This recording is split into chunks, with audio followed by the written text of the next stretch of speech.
memuliakan namamu.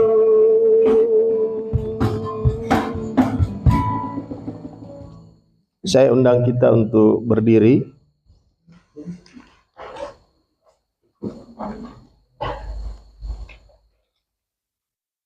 Kita berdoa. Puji dan syukur kami sampaikan, kami naikkan kepadamu ya Tuhan. Sungguh kami berterima kasih, bersyukur atas kebaikan anugerah-Mu, karena anugerah Tuhan, karunia Tuhan, penyediaan Tuhan, kami boleh berkumpul di tempat ini. Mahasiswa, mahasiswi, anggota, panitia, pengurus, untuk kebaktian penyambutan mahasiswa baru angkatan 2024. Terima kasih Tuhan untuk semua yang Tuhan berikan dalam kehidupan kami, juga khususnya pada hari ini di mana kami boleh bertemu untuk mengadakan kebaktian, mengadakan penyambutan, dan juga untuk mempelajari kebenaran firman Tuhan. Kiranya Tuhan yang memberkati, memberikan kami semangat, sukacita, damai sejahtera, konsentrasi, sehingga semua yang kami dengarkan, sabda firman-Mu bisa membangun kami, menuntun kami, menyemangati kami, dan memberi kekuatan kepada roh dan jiwa kami. Kami serahkan doa pembacaan Alkitab kami ke dalam tangan Tuhan, di dalam nama anak Tuhan Yesus kami berdoa dan ucap syukur. Amin. Kita masih berdiri karena kita akan membaca ayat bersama-sama Yesaya 41 ayat yang ke-10. Yesaya 41 ayat 10. Kalau sudah sampai, kita baca bersama-sama. Jangan takut, 3, 2, 1. Jangan takut. Kita ulangi, Yesaya 41 ayat 10. Jangan takut, sebab aku menyertai engkau.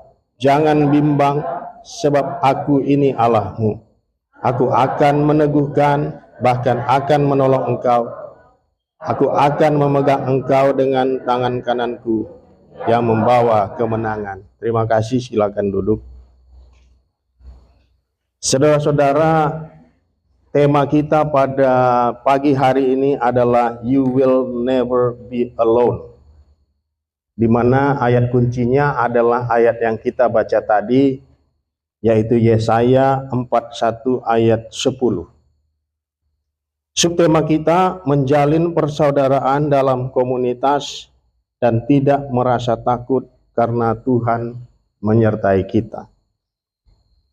Saudara, apakah arti atau makna daripada You Will Never Be Alone? Tadi kita sudah membaca landasan Alkitabiahnya, yaitu Yesaya 41 ayat 10. Dikatakan di sana, jangan takut, sebab aku menyertai engkau. Jangan bimbang, sebab aku ini Allahmu.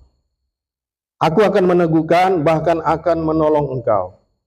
Aku akan memegang engkau dengan tangan kananku yang membawa kemenangan.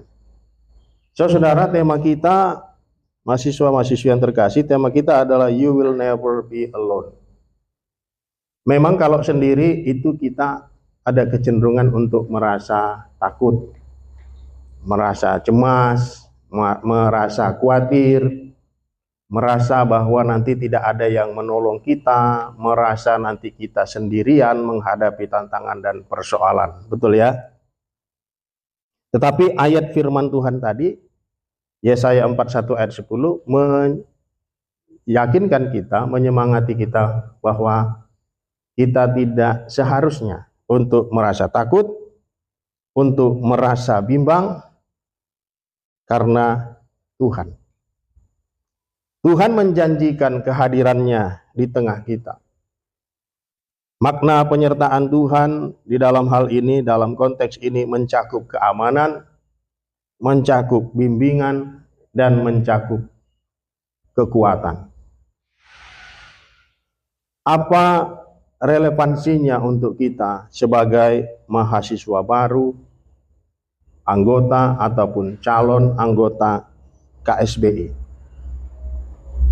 Saat memasuki dunia baru, dalam hal ini adalah perkuliahan, saudara-saudara, perasaan takut atau cemas seringkali muncul.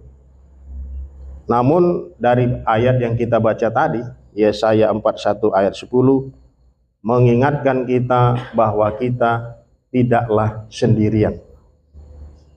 Bukan saja kita punya teman-teman, bukan saja kita punya anggota KSBI, bukan saja kita punya senior yang baik-baik semua, bukan saja kita mempunyai keluarga, sanak famili, tapi kita juga mempunyai Tuhan yang jauh lebih besar dan lebih hebat dari semua yang saya sebutkan tadi.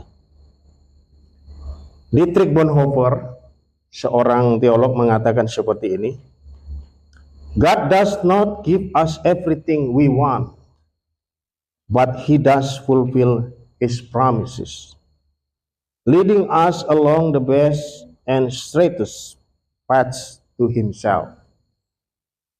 Artinya, saudara, Bonhoeffer mengingatkan bahwa penyertaan Tuhan bukanlah sekadar hadir secara fisik, tetapi memimpin kita ke dalam rencana terbaiknya. Saudara, ada dua atribut Tuhan yang sangat berkaitan.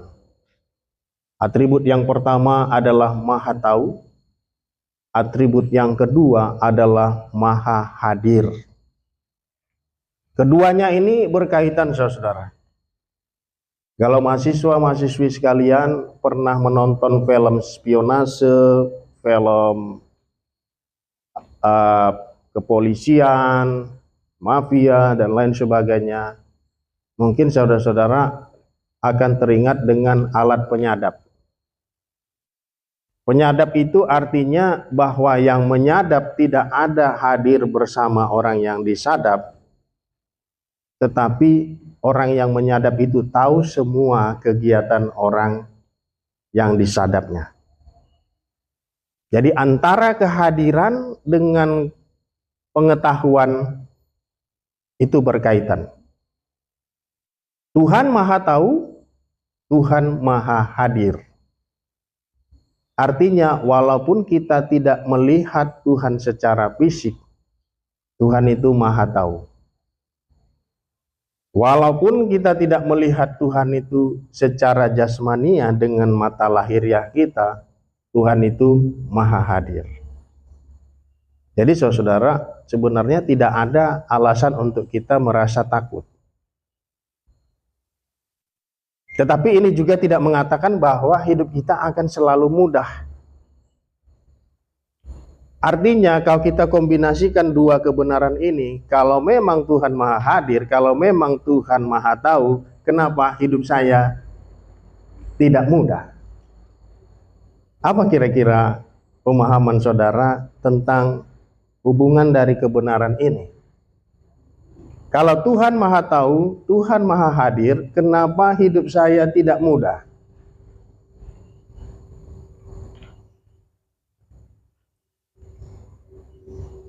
Ada yang mau coba memberikan pendapatnya? Kalau Tuhan Maha Hadir, Tuhan Maha Tahu, kenapa hidup saya tidak mudah?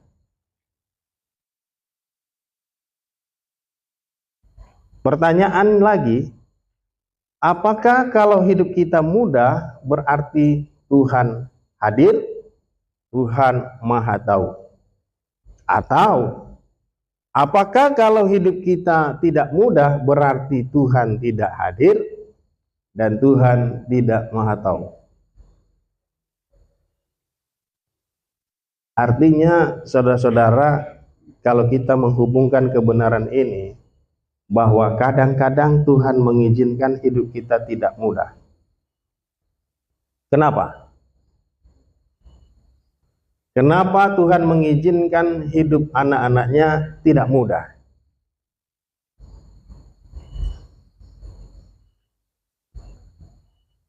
Ini ya, saya berikan jawabannya. Saya bertanya, saya yang memberikan jawabannya. Karena kalian nggak menjawab ya. Mungkin kalian sudah tahu, mungkin di dalam hati sudah punya jawabannya. Ya, jadi jawabannya seperti ini. Kenapa Tuhan tidak mengizinkan hidup kita mudah? Karena Tuhan punya maksud dengan setiap tantangan dalam hidup kita. Tuhan ingin melatih kita. Tuhan ingin mempersiapkan kita.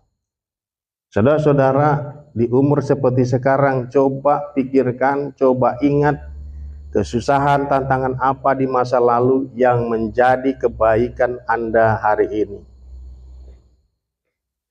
Waktu belajar naik sepeda, pernah terjatuh? Tetapi coba bayangkan karena saudara menghadapi tantangan dalam belajar sepeda, sudah berapa jauh saudara berjalan dengan kemampuan bersepeda. Waktu pertama-tama membawa motor, pernah terjatuh? Pernah tersenggol? Ada luka? Ada sakit?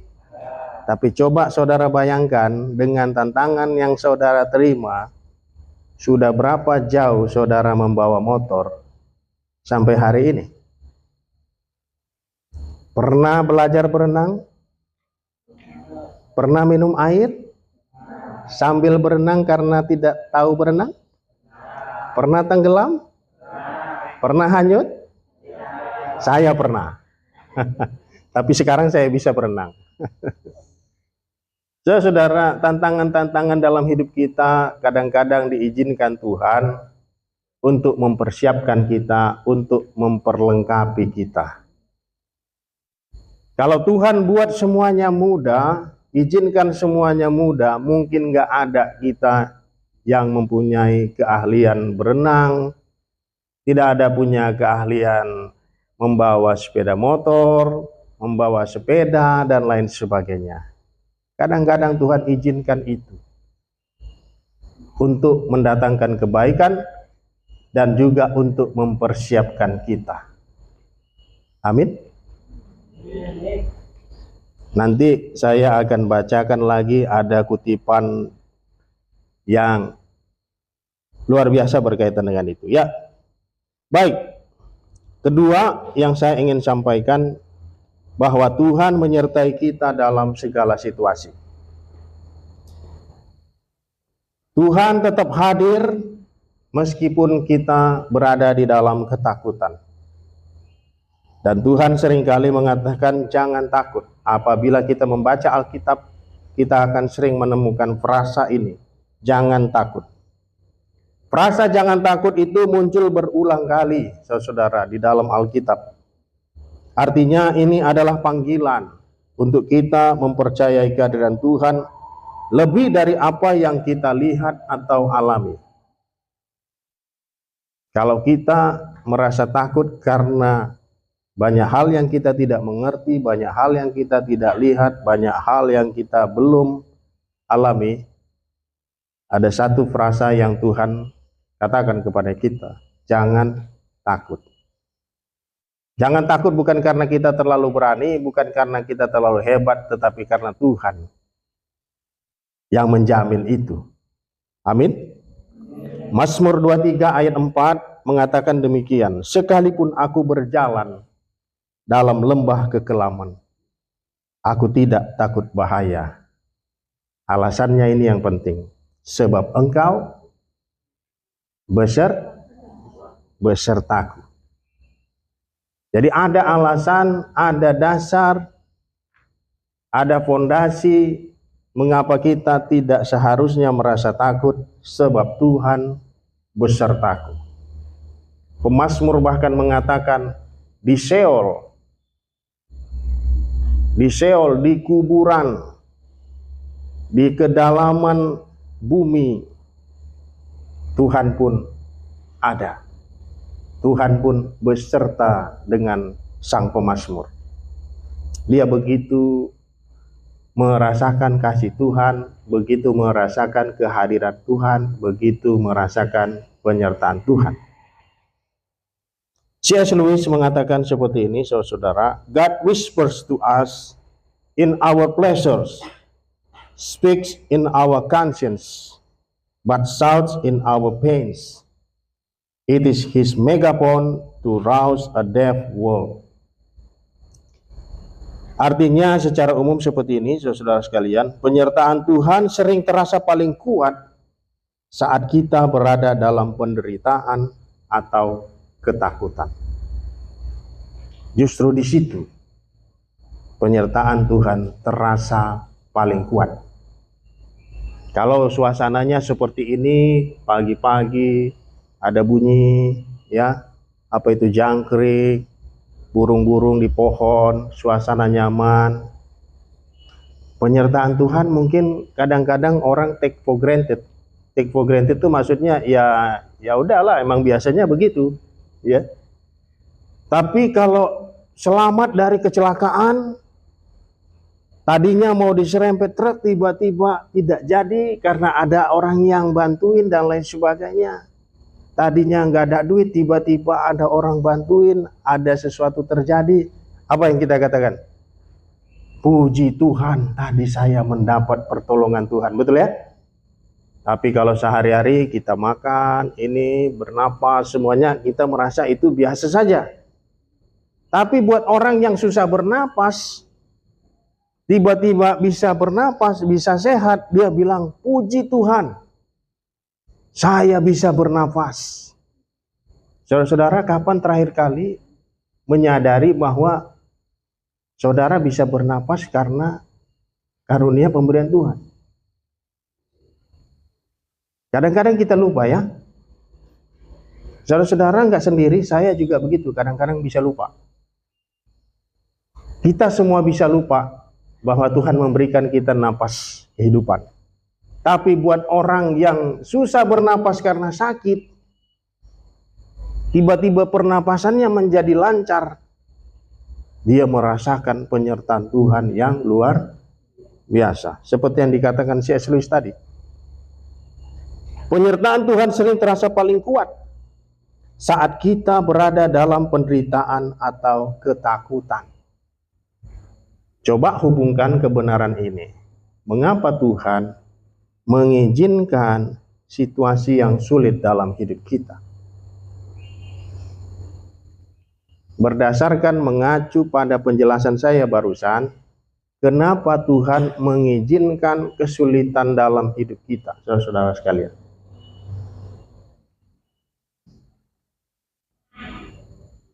Bukankah berarti bahwa Dia ingin kita merasakan penyertaan-Nya? Amin. Jadi kalian mau merasakan penyertaan Tuhan? Kalian akan dibawa dalam situasi yang penuh dengan tantangan. Termasuk di situ tantangan studi, tantangan hidup, tantangan ekonomi. Tapi disitulah kalian akan mengalami penyertaan Tuhan. Saudara-saudara, saya punya banyak cerita tentang tantangan hidup saya. Nanti kalau kalian ada waktu mau ngopi-ngopi, saya ceritakan tantangan hidup saya banyak. Dan saya bersyukur karena Tuhan mengizinkan tantangan itu yang tadinya saya merasa, Tuhan, kenapa hidup saya begitu sulit? Kalau saya lihat teman-teman saya, hidupnya kayaknya mudah, Tuhan. Tetapi saya pada akhirnya memahami bahwa Tuhan ingin saya merasakan penyertaan Tuhan melalui persoalan-persoalan, tantangan-tantangan yang saya hadapi. Amin. Jadi bagaimana? Kalian siap menghadapi tantangan? Kenapa kalian siap? Supaya kalian semakin merasakan penyertaan Tuhan. Kalian akan punya banyak cerita. Kalian akan bisa cerita pada adik-adik kalian, pada anak-anak kalian. Kalian bilang, dulu bapak, dulu saya, dulu kakak, dulu abang. Banyak sekali tantangan hidup. Tapi Tuhan menyertai saya. Kalau tidak, nggak ada yang mau diceritakan. Nanti ditanya, bagaimana hidupmu? Ya datar-datar aja. Enggak seru kan? Alangkah serunya kalau kita bisa cerita begini persoalannya, begini tantangannya, begini masalah studinya, tapi Tuhan menyertai saya. Amin. Ketiga, menghadapi masa depan dengan iman. Jadi tadi pendahuluan pertama, kemudian Tuhan menyertai kita dalam segala situasi. Ketiga, menghadapi masa depan dengan iman. Saudara-saudara, kita perlu mempunyai keyakinan di tengah ketidakpastian. Masa perkuliahan penuh dengan ketidakpastian dan tantangan. Namun iman kita kepada Tuhan akan memberi kita kekuatan untuk terus melangkah. Amin. Dikatakan di dalam kitab Amsal, kalau orang benar itu jatuhnya 2 kali, kalau kita bikin angkanya, jatuhnya 2 kali, bangunnya 3 kali. Kalau jatuhnya 10 kali, bangunnya berapa kali? 11. Jangan sama atau kurang. Jangan jatuhnya 10 kali, bangunnya 9 kali. Artinya apa? Berarti nggak bangkit lagi kan? Tapi kalau kita jatuh 10 kali, bangun 10 kali, artinya apa? Artinya kita masih tetap berdiri. Tapi kalau jatuhnya 9 kali, bangkitnya 8 kali, berarti masih jatuh kan?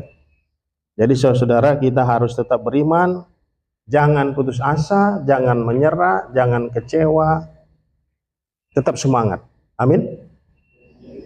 Yeremia 29 ayat 11 mengatakan, sebab aku ini mengetahui rancangan-rancangan apa yang ada padaku mengenai kamu. Demikianlah firman Tuhan, yaitu rancangan damai sejahtera dan bukan rancangan kecelakaan, untuk memberikan kepadamu hari depan yang penuh harapan. Charles Spurgeon mengatakan berkaitan dengan ini, atau selaras dengan ini, dia berkata, God is too good to be unkind, and He is too wise to be mistaken. And when we cannot trace His hand, we must trust His heart. Artinya, saudara-saudara, berdasarkan kalimat Spurgeon ini, Spurgeon menekankan bahwa meskipun kita tidak selalu mengerti tindakan Tuhan, kita dapat mempercayai kasih dan kebaikan-Nya. Amin. We must trust His heart. Kadang-kadang kamu lihat situasinya kok nggak sesuai ekspektasi kita, tapi kita percaya kepada hati Tuhan. Amin. Hati Tuhan yang mengasihi kita, hati Tuhan yang akan menyertai dan menolong kita. Yang keempat, peran komunitas dalam penyertaan Tuhan.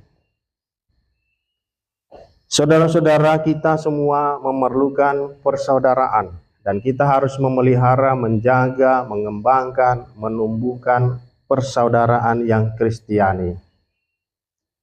Salah satu cara Tuhan menyertai kita adalah melalui komunitas orang percaya. Dalam hal ini adalah komunitas anggota KSBI. Saudara-saudara, kalau mau diberkati Tuhan secara kolektif, tetaplah aktifkan, semangati, bangun komunitas orang percaya. Amin. Saudara ingin diberkati oleh komunitas, bangunlah komunitas itu. Saudara kalau mau mendapatkan wadah yang memberkati, bangunlah komunitas KSBI ini. Kalau mau mendapat teman-teman, saudara yang baik-baik, kakak yang baik-baik, yang menolong, bangunlah komunitas ini. Doakanlah komunitas ini. Karena itu adalah cara Tuhan memberkati dan menyertai kita secara kolektif. Amin. Jangan kita mengejeknya, jangan kita menjatuhkannya. Kita harus menyemangati orang-orang yang ada di dalamnya. Amin. Panitia kamu semangatin, apa kelebihan kamu berikan. Kamu bisa main gitar, support dalam musik. Kamu bisa MC, kamu cukup percaya diri, jadilah MC. Kamu cukup baik dalam mengorganisasikan, kamu cukup aktif, fisik kamu cukup kuat, jadi bagian perlengkapan. Angkat barang-barang. Bapak waktu masih muda banyak bergerak, banyak saya suka angkat barang-barang. Saya banyak berkegiatan secara fisik. Semua banyak olahraga yang saya ikuti. Berenang, sepak bola, semuanya saya ikuti. Jadi kalau saya mengingat kalian, saya teringat saya dulu punya kekuatan aktivitas yang sangat tinggi. Bangunlah komunitas kita, amin. Karena itulah cara Tuhan memberkati kita semua. Galatia 6 ayat 2. Bertolong-tolonganlah menanggung bebanmu, demikianlah kamu memenuhi hukum Kristus. Kita, saudara-saudara sekalian, mahasiswa-mahasiswi, anggota KSB yang terkasih, kita dipanggil untuk saling mendukung, terutama dalam masa-masa yang sulit. Saya bangga, saya bersyukur dengan KSBI yang terus melakukannya dari angkatan demi angkatan. Saya bersyukur, saya memuji Tuhan atas kebiasaan-kebiasaan baik yang kita punya. Kita rajin mengucapkan selamat ulang tahun, kita peduli dengan orang yang lulus. Di dalam grup kamu akan melihat aktivitas dan dinamika itu. Siapa yang sudah masuk dalam grup KSB WhatsApp? Sudah masuk semua? Sudah? Siapa yang belum? Belum ya? Ya, semoga nanti segera bisa masuk ke dalam. Nanti ada pengurusnya di sini ya. Mungkin nanti ada syarat-syaratnya ya. Anggota KSBI. Di sana kamu bisa berkomunikasi, saling menyemangati dan lain sebagainya. Kamu tidak akan dicuekkan di situ ya. Benar kan? Ya, kamu tidak akan dicuekkan di situ. Kamu lulus, mereka akan bilang selamat. Kamu ulang tahun, mereka akan katakan selamat ulang tahun. Ya. Kamu nanti menikah, mereka akan katakan selamat berbahagia. Ya, ada enggak? Sampai menikah enggak di situ?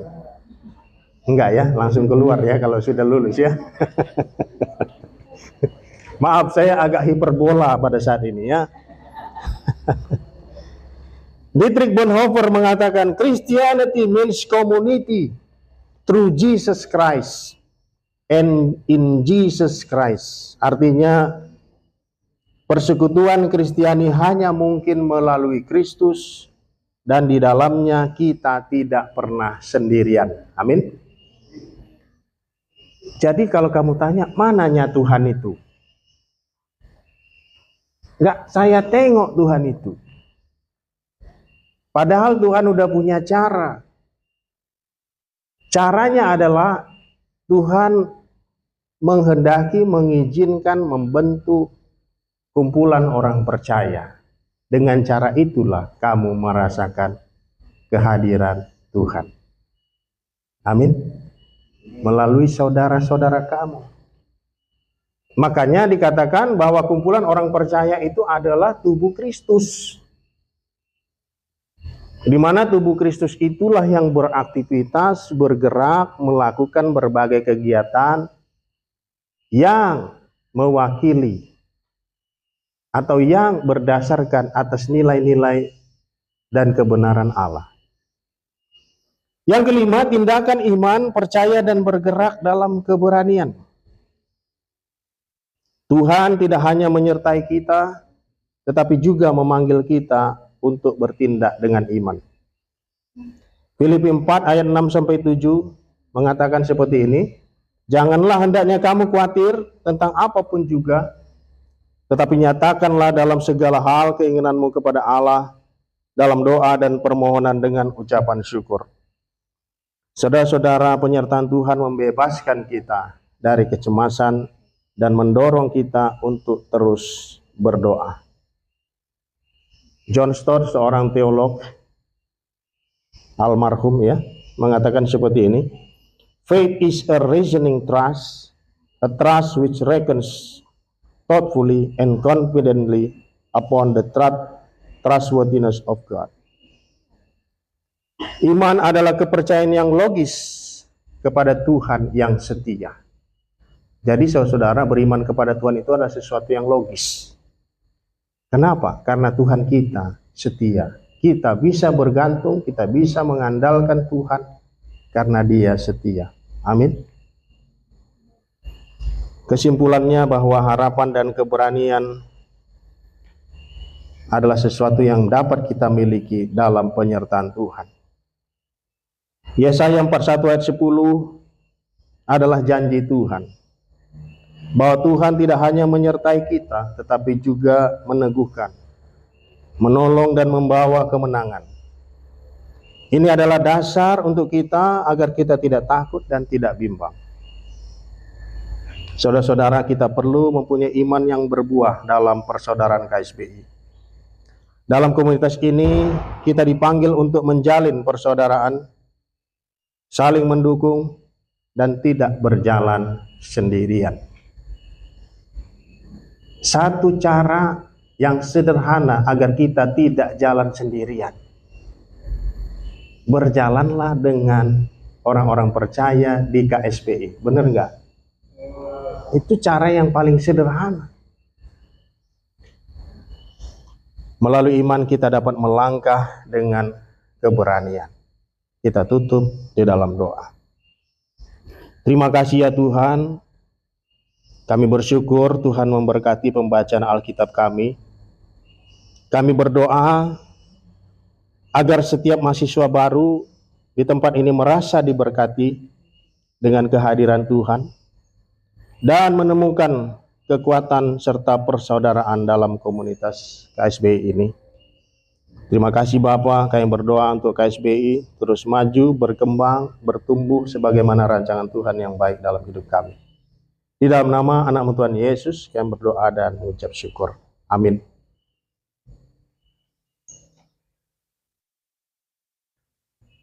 Terima kasih kepada Pak Lokanek atas firman-Nya untuk barusan.